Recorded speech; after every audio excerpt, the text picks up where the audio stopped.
Baik, jumpa lagi dengan saya Neva Oktaviani. Di sini saya akan membahas mengenai seputar materi statistika. Saya sudah merangkum 3 pertanyaan umum yang sering ditanyakan dalam statistik.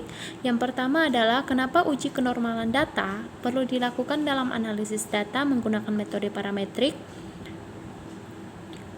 Jawabannya adalah, uji kenormalan data sebelum menggunakan statistik uji parametrik perlu dilakukan. Hal ini disebabkan karena statistik uji parametrik diturunkan dari sebaran normal.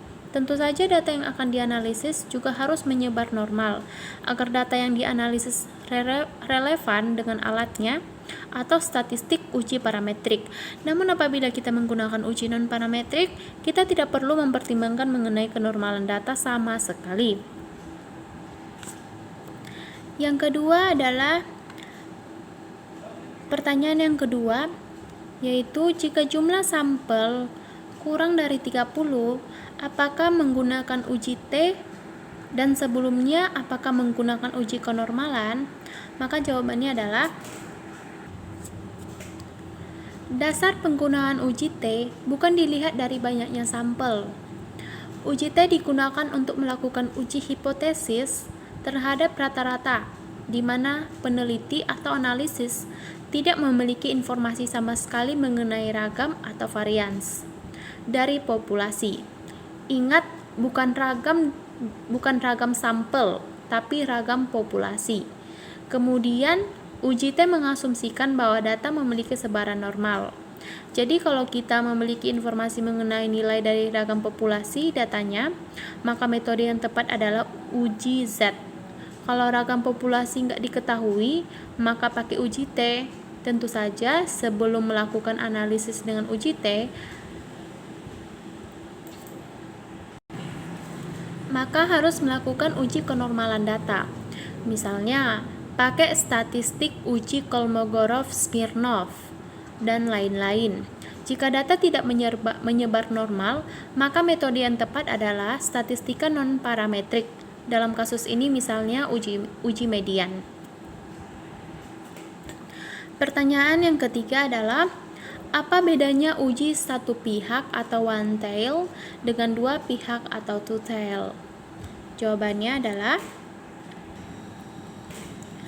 uji satu pihak atau uji satu arah atau one tail digunakan untuk melakukan uji hipotesis ketika peneliti memiliki asumsi tambahan mengenai arah atau kecenderungan dari suatu karakteristik. Namun apabila peneliti tidak mempertimbangkan mengenai arah atau kecenderungan dari karakteristik, maka uji dua pihak atau uji dua arah sebaiknya digunakan.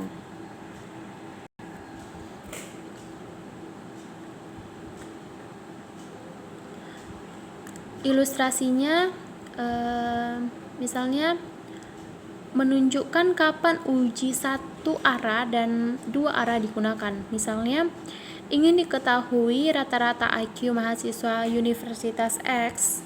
Untuk itu dilakukan penelitian dengan mengambil beberapa sampel Universitas X. Nah, apabila peneliti memiliki asumsi bahwa rata-rata IQ mahasiswa Universitas S lebih dari 140, maka uji hipotesis yang digunakan adalah uji satu pihak.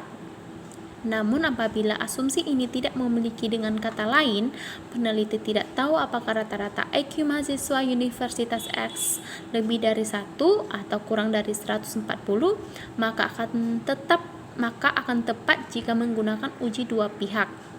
Ciri khas dari uji satu pihak atau dua pihak adalah tanda pertidaksamaan yang digunakan dalam penulisan. Baik, sampai di sini dulu pembahasan kita. See you next time.